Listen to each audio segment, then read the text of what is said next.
5. We have the Helaic crossbody blouse by Wool and Beyond. This was a free pattern and I wear it loads since I cast it off. It is knit using one strand of yak wool blend by Swedish brand Jarbo and one strand of Vitra by Frill, a Danish yarn company. With the yak, silk, wool and nylon blends of these yarns, you get a lovely lightweight drape and warmth. This makes it ideal as a layering or transitional piece. Due to the length of the sleeves, I have freedom of movement with my hands and arms, and it can be dressed up with a skirt or smart trousers, or indeed dressed down. Negatives is that it kind of lacks shaping and I'm unable to wear it without either adjusting it so as not to show too much bust, or I need to wear it with a cami.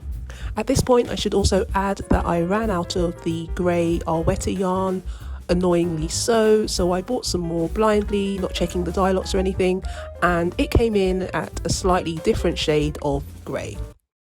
4.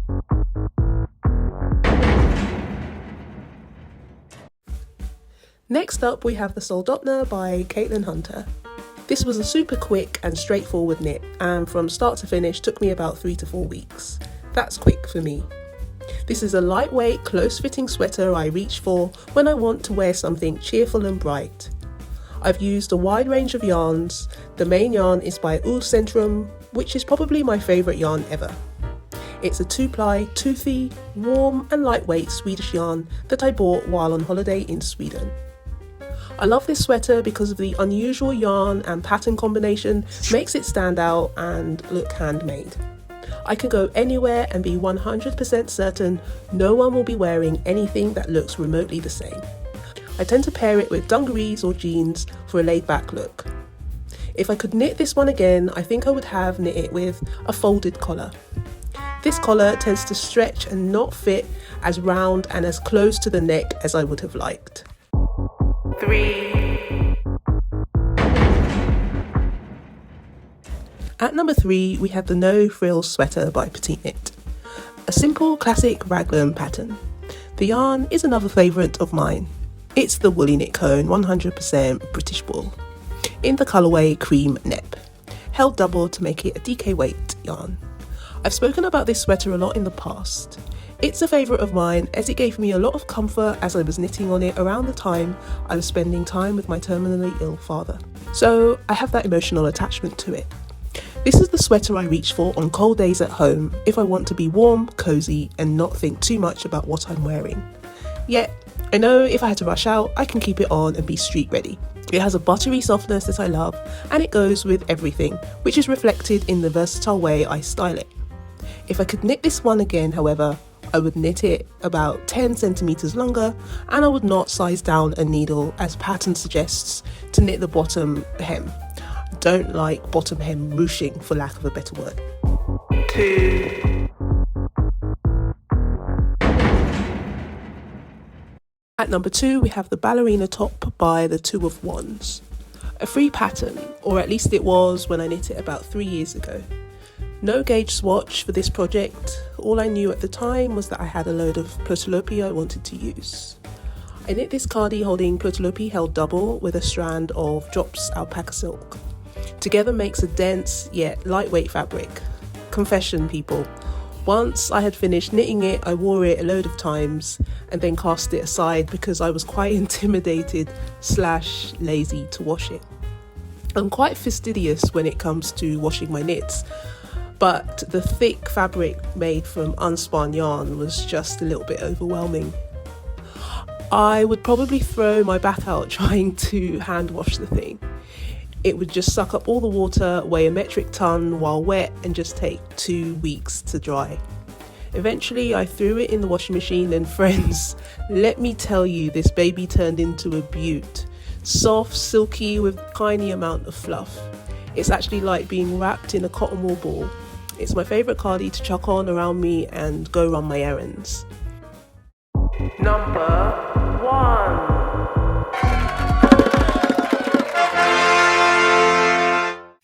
So my number 1 most worn sweater is the Vitra sweater by Anna Gersvard.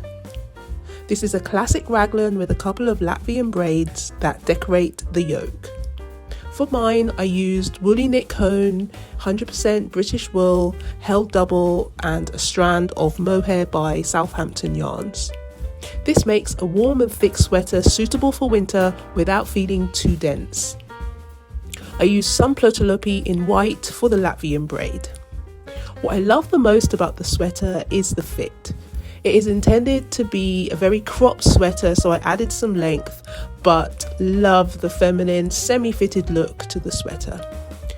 I added 3/4 length sleeves, which adds another level of flexibility for me, ensuring that I am able to wear this sweater while engaged in busy tasks at home or away. I love all of the sweaters and cardigans in this list, but what pushes the Vitra sweater to the top spot is the addition of the Latvian braid. It just adds a level of elevation and romanticism to a classic raglan.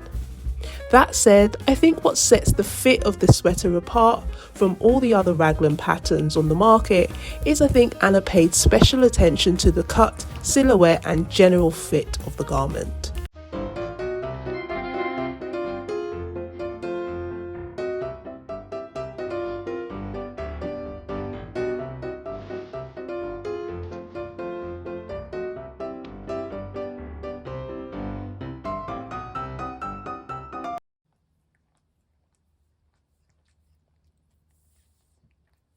When all is said and done, guys, I admit that I only hand wash my knitted garments to block them after casting off, and maybe one time after that. Then they get relegated to the wool cycle of my washing machine. As a household, we have a designated laundry basket for wools and delicates to eliminate the very real danger of items ending up in the wrong machine load and wreaking havoc. Ask me how I know. I may still hand wash smaller items like socks and mitts, but for the most part they do fine on the wool setting of my machine with some non-bio liquid detergent. My specialised wool wash detergents get saved for blocking and hand washing because shit is expensive. I lay my knits flat on a drying rack to dry and ensure that knits are aired between wears.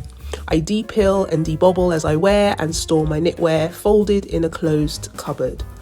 I keep little bags of dried lavender in amongst them and rotate them regularly.